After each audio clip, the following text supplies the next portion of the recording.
ਤੁਸੀਂ ਸੁਣ ਰਹੇ ਹੋ ਪੰਜਾਬੀ ਰੇਡੀਓ ਯੂਐਸਏ ਤੇ ਸਿੱਖ ਇਤਿਹਾਸ ਦੇ ਵਿੱਚ ਅੱਜ ਦਾ ਦਿਨ। ਅੱਜ 10 ਫਰਵਰੀ ਹੈ। 9 ਫਰਵਰੀ 1846 ਦੇ ਦਿਨ ਅੰਗਰੇਜ਼ਾਂ ਅਤੇ ਸਿੱਖਾਂ ਦੇ ਵਿਚਕਾਰ ਹੋਈ ਸਭਰਾਉਣ ਦੀ ਲੜਾਈ ਦੇ ਵਿੱਚ ਵੀ ਸਿੱਖਾਂ ਦਾ ਹੱਥ ਉੱਪਰ ਸੀ। ਅੰਗਰੇਜ਼ੀ ਫੌਜਾਂ ਦੇ 3 ਹਮਲੇ ਬੁਰੀ ਤਰ੍ਹਾਂ ਨਾਲ ਨਾਕਾਮ ਹੋ ਚੁੱਕੇ ਸਨ ਅਤੇ ਅੰਗਰੇਜ਼ ਮਾਰ ਖਾ ਕੇ ਪਿੱਛੇ ਹਟ ਗਏ ਸਨ। ਉਹਨਾਂ ਉੱਤੇ ਮੋੜਵਾਂ ਹਮਲਾ ਕਰਕੇ ਉਹਨਾਂ ਨੂੰ ਖਤਮ ਕਰਨ ਦੀ ਬਜਾਏ ਜੇਤੂ ਸਿੱਖ ਫੌਜਾਂ ਦਾ ਕਮਾਂਡਰ ਤੇਜਾ ਸਿੰਘ ਮੈਦਾਨ ਛੱਡ ਕੇ ਭੱਜ ਗਿਆ ਅਤੇ ਜਾਂਦਾ ਹੋਇਆ ਦਰਿਆ ਸਤਲੁਜ ਤੇ ਬਣਿਆ ਬੇੜੀਆਂ ਦਾ ਪੁਲ ਵੀ ਤੋੜ ਗਿਆ ਅਤੇ ਇਸ ਦੀ ਇਤਲਾਹ ਅੰਗਰੇਜ਼ੀ ਫੌਜ ਨੂੰ ਕਰ ਦਿੱਤੀ। ਇਸ ਤੋਂ ਬਾਅਦ ਅੰਗਰੇਜ਼ੀ ਫੌਜ ਨੇ ਸਿੱਖਾਂ ਤੇ ਨਵਾਂ ਹਮਲਾ ਕੀਤਾ। ਮੁਖੀ ਜਰਨੈਲਾਂ ਤੋਂ ਸੱਖਣੀ ਸਿੱਖ ਫੌਜ ਸ਼ਾਮ ਸਿੰਘ ਅਟਾਰੀਵਾਲਾ ਦੀ ਅਗਵਾਈ ਹੇਠ ਡਟ ਕੇ ਲੜੀ, ਪਰ ਅਖੀਰ ਬਹੁਤੇ ਸਿੱਖ ਸ਼ਹੀਦ ਹੋ ਗਏ। ਆਗੂਹੀਣ ਸਿੱਖ ਫੌਜੀ ਘਬਰਾ ਕੇ ਪਿੱਛੇ ਵੱਲ ਨੂੰ ਦੌੜੇ ਅਤੇ ਪੁਲ ਟੁੱਟਿਆ ਹੋਣ ਕਰਕੇ ਉਹਨਾਂ ਦੇ ਵਿੱਚੋਂ ਬਹੁਤ ਸਾਰੇ ਦਰਿਆ ਦੇ ਵਿੱਚ ਡੁੱਬ ਕੇ ਮਰ ਗਏ। ਇਸ ਤੋਂ ਇਲਾਵਾ ਗੁਲਾਬ ਸਿੰਘ ਅਤੇ ਤੇਜਾ ਸਿੰਘ ਨੇ ਸਤਲੁਜ ਦੇ ਕੰਢੇ ਤੇ 10 ਤੋਪਾਂ ਰੱਖੀਆਂ ਹੋਈਆਂ ਸਨ, ਜਿਨ੍ਹਾਂ ਦੇ ਨਾਲ ਵਾਪਸ ਆਉਂਦੇ ਸਿੱਖ ਫੌਜੀਆਂ ਨੂੰ ਗੱਦਾਰ ਆਖ ਕੇ ਫੁੰਡ ਦਿੱਤਾ ਜਾਂਦਾ ਸੀ। ਸ਼ਾਮ ਸਿੰਘ ਅਟਾਰੀਵਾਲਾ ਅਤੇ ਉਸ ਦੇ ਸਾਥੀ ਆਖਰੀ ਸਾਹਾਂ ਤੱਕ ਲੜਦੇ ਰਹੇ। ਸ਼ਾਮ ਸਿੰਘ ਨੂੰ ਅਕੀਦਤ ਭੇਂਟ ਕਰਦਾ ਹੋਇਆ ਦੁਸ਼ਮਣ ਫੌਜਾਂ ਦਾ ਜਰਨੈਲ ਕਨਿੰਗਮ ਲਿਖਦਾ ਹੈ ਕਿ ਲਾਲ ਸਿੰਘ ਅਤੇ ਤੇਜਾ ਸਿੰਘ ਦੀ ਗਦਾਰੀ ਦੇ ਬਾਵਜੂਦ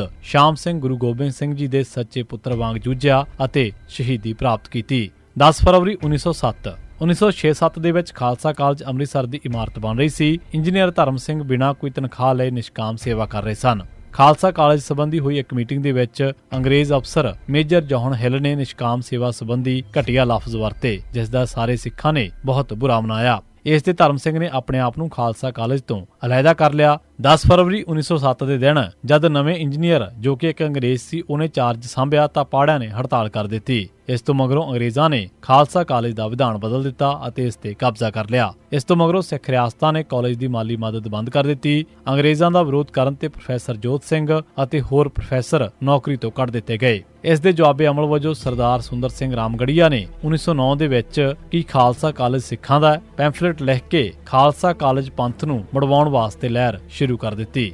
10 ਫਰਵਰੀ 1916 ਦੇ ਦਿਨ ਗਦਰੀ ਆਗੂਆਂ ਸੋਹਣ ਸਿੰਘ ਪਾਠਕ ਪੱਟੀ, ਵਸਾਵਾ ਸਿੰਘ ਵਰਾ ਹੁਸ਼ਿਆਰਪੁਰ ਅਤੇ ਹਰਨਾਮ ਸਿੰਘ ਸਾਰੀ ਨੂੰ ਮਾਂਡਲਾ ਜੇਲ੍ਹ ਦੇ ਵਿੱਚ ਫਾਂਸੀ ਦਿੱਤੀ ਗਈ। 26 ਜਨਵਰੀ 1921 ਦੇ ਦਿਨ ਤਰਨਤਾਰਨ ਦੇ ਗੁਰਦੁਆਰੇ ਤੇ ਪੰਥ ਦੇ ਕਬਜ਼ੇ ਅਤੇ 8 ਫਰਵਰੀ ਨੂੰ ਕੇਰ ਸਾਹਿਬ ਦੀ ਆਜ਼ਾਦੀ ਮਗਰੋਂ ਸਿੱਖਾਂ ਨੇ 10 ਫਰਵਰੀ ਦੇ ਦਿਨ ਭਾਈ ਰਾਮਗੜੀਆ ਦੀ ਯਾਦ ਦੇ ਵਿੱਚ ਪਿੰਡ ਮਾਛੀਕੇ ਦੇ ਵਿੱਚ 1921 ਦੇ ਵਿੱਚ ਬਣੇ ਗੁਰਦੁਆਰੇ ਨੂੰ ਵੀ ਆਜ਼ਾਦ ਕਰਵਾ ਲਿਆ।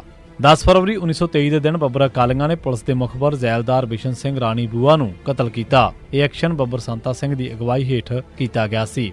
10 ਫਰਵਰੀ 1987 ਬਰਨਾਲੇ ਅਤੇ ਰਜੀਵ ਦੇ ਹੁਕਮਾਂ ਹੇਠ ਰਬੈਰੋ ਅਤੇ ਸੀਆਰਪੀਐਫ ਰਾਹੀਂ ਚਲਾਈ ਜ਼ੁਲਮ ਦੀ ਹਨੇਰੀ ਦੇ ਬਾਵਜੂਦ ਖਾੜਕੂਆਂ ਦੇ ਐਕਸ਼ਨ ਜਾਰੀ ਰਹੇ। ਖਾੜਕੂਆਂ ਨੇ ਆਪਣੇ ਸਾਥੀਆਂ ਨੂੰ ਗ੍ਰਿਫਤਾਰ ਕਰਵਾਉਣ ਵਾਲੇ ਕਈ ਮੁਖਬਰਾਂ, ਜ਼ਾਲਮ ਪੁਲਸੀਆਂ ਅਤੇ ਅਫਸਰਾਂ ਤੇ ਹਮਲੇ ਕੀਤੇ। ਖਾੜਕੂਆਂ ਨੇ 10 ਜਨਵਰੀ 1987 ਦੇ ਦਿਨ TC Katoch officer on special duty ਜੇਲ੍ਹ ਨੂੰ ਉਸ ਦੇ ਘਰ ਚੰਡੀਗੜ੍ਹ ਦੇ ਵਿੱਚ ਕਤਲ ਕਰ ਦਿੱਤਾ। ਇਸ ਕਟੋਚ ਨੇ ਜੇਲ੍ਹਾਂ ਦੇ ਵਿੱਚ ਬੰਦ ਸਿੱਖਾਂ ਤੇ ਬੇਪਨਾਹ ਜ਼ੁਲਮ ਕੀਤੇ ਸਨ ਅਤੇ ਕਰਵਾਏ ਸਨ। ਇਹ ਐਕਸ਼ਨ ਜਸਵੀਰ ਸਿੰਘ ਲਾਲੀ ਜੋ ਕਿ ਦੁਸ਼ਟ ਸੋਧ ਕਮਾਂਡੋ ਫੋਰਸ ਦਾ ਜਰਨੈਲ ਸੀ, ਉਸ ਨੇ ਕੀਤਾ ਸੀ। 10 ਫਰਵਰੀ 1987 ਹਰਚੰਦ ਸਿੰਘ ਲੌਂਗੋਵਾਲ ਕਤਲ ਕੇਸ ਦੇ ਵਿੱਚ ਪੁਲਿਸ ਨੇ ਗਿਆਨ ਸਿੰਘ ਲੀਲਾ ਨੇੜੇ ਅਹਿਮਦਗੜ੍ਹ ਅਤੇ ਹਲਵਿੰਦਰ ਸਿੰਘ ਨੂੰ ਗ੍ਰਿਫਤਾਰ ਕੀਤਾ ਸੀ। ਹਲਵਿੰਦਰ ਸਿੰਘ ਤੇ ਪੁਲਿਸ ਨੇ ਬਹੁਤ ਤਸ਼ੱਦਦ ਕੀਤਾ, ਜਿਸ ਦੇ ਨਾਲ ਉਸ ਨੂੰ ਰਾਜਪੁਰਾ ਹਸਪਤਾਲ ਪਟਿਆਲਾ ਲਿਜਾਣਾ ਪਿਆ। ਉੱਥੇ ਉਸ ਨੂੰ ਜ਼ਹਿਰ ਦਾ ਟੀਕਾ ਲਾ ਦਿੱਤਾ ਗਿਆ, ਜਿਸ ਦੇ ਨਾਲ ਉਹ 14 ਅਕਤੂਬਰ 1985 ਦੇ ਦਿਨ ਦਮ ਤੋੜ ਗਿਆ। ਜ਼ਹਿਰ ਦਾ ਟੀਕਾ ਪੁਲਿਸ ਮੁਖੀ ਡੀਐਸ ਮਾਂਗੜ ਦੇ ਡਾਕਟਰ ਪੁੱਤਰ ਨੇ ਲਾਇਆ ਸੀ। ਖਾੜਕੂਆਂ ਨੇ ਇਸ ਕਤਲ ਦੀ ਸਜ਼ਾ ਦੇਣ ਵਾਸਤੇ ਉਸ ਡਾਕਟਰ ਨੂੰ 10 ਫਰਵਰੀ 1987 ਦੇ ਦਿਨ ਕਤਲ ਕੀਤਾ।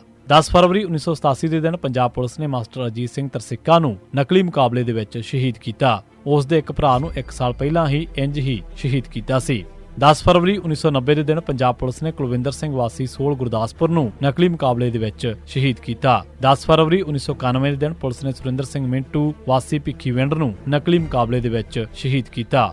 10 ਫਰਵਰੀ 1993 ਦੇ ਦਿਨ ਪੁਲਿਸ ਨੇ ਵੀਰ ਸਿੰਘ ਪੁੱਤਰ ਸੁੰਦਰ ਸਿੰਘ ਵਾਸੀ ਜਹਾਂਗੀਰ ਨੇੜੇ ਕਹੇੜੂ ਜ਼ਿਲ੍ਹਾ ਸੰਗਰੂਰ, ਵੀਰ ਸਿੰਘ ਪੁੱਤਰ ਮਹਿੰਦਰ ਸਿੰਘ ਵਾਸੀ ਕਲੇਰ ਨੇੜੇ ਰਾਜਾ ਸਾਂਸੀ ਜ਼ਿਲ੍ਹਾ ਅੰਮ੍ਰਿਤਸਰ, ਜਤਿੰਦਰ ਸਿੰਘ ਉਰਫ ਬਾਬੂ ਪੁੱਤਰ ਬਖਸ਼ੀਸ਼ ਸਿੰਘ ਵਾਸੀ ਮਦਰੇ ਅਤੇ ਗੁਲਵਿੰਦਰ ਸਿੰਘ ਪੁੱਤਰ ਬਲਵੰਤ ਸਿੰਘ ਵਾਸੀ ਖਡੂਰ ਸਾਹਿਬ ਨੂੰ ਨਕਲੀ ਮੁਕਾਬਲਿਆਂ ਦੇ ਵਿੱਚ ਸ਼ਹੀਦ ਕਰ ਦਿੱਤਾ। 10 ਫਰਵਰੀ 1999 ਦਸੰਬਰ 1998 ਦੇ ਵਿੱਚ ਜਦ ਭਾਈ ਰਣਜੀਤ ਸਿੰਘ ਨੇ ਗੁਰਚਰਨ ਸਿੰਘ ਟੌੜਾ ਦੀ ਮਦਦ ਕਰਨ ਵਾਸਤੇ ਇੱਕ ਹੁਕਮਨਾਮਾ ਜਾਰੀ ਕੀਤਾ ਤਾਂ ਬਾਦਲ ਨੇ ਪਹਿਲਾਂ ਭਾਈ ਰਣਜੀਤ ਸਿੰਘ ਨੂੰ ਰਸਤੇ ਦੇ ਵਿੱਚੋਂ ਹਟਾਉਣ ਦਾ ਫੈਸਲਾ ਕੀਤਾ। ਬਾਦਲ ਧੜੇ ਨੇ ਗੁਰਦੁਆਰਾ ਜੁਡੀਸ਼ੀਅਲ ਕਮਿਸ਼ਨ ਤੋਂ ਹੁਕਮ ਲੈ ਕੇ ਸ਼੍ਰੋਮਣੀ ਕਮੇਟੀ ਦੀ ਐਗਜ਼ੈਕਟਿਵ ਦੀ ਇੱਕ ਮੀਟਿੰਗ 10 ਫਰਵਰੀ 1999 ਨੂੰ ਬੁਲਾ ਲਈ, ਜਿਸ ਦਾ ਏਜੰਡਾ ਭਾਈ ਰਣਜੀਤ ਸਿੰਘ ਦੀਆਂ ਕਾਰਵਾਈਆਂ ਤੇ ਵਿਚਾਰ ਕਰਨੀ ਸੀ।